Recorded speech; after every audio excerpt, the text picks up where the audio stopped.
วัสดีเช้าวันอาทิตย์เด้อเพื่อนๆเด้อวันนี้ก็จะนำมาดูผลไม้ที่หาดูยากครับ เป็นผลไม้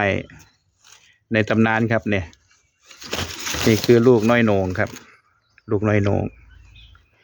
รสชาติจะออกหวานครับ เนื้อในจะเป็นแป้งหวานหอมครับ เป็นผลไม้ที่หาดูยากเนี่ยผลไม้ในตำนาน เป็นตระกูลเดียวกัน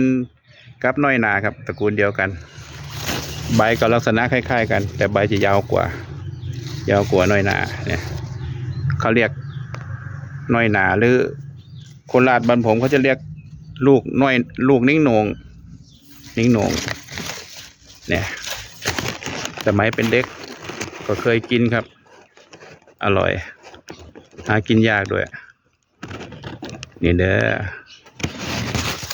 เพิ่งออกปีแรกครับปลูกได้ประมาณปีหนึ่งแล้วนะนี่อีกลูกหนึ่งกำลังโต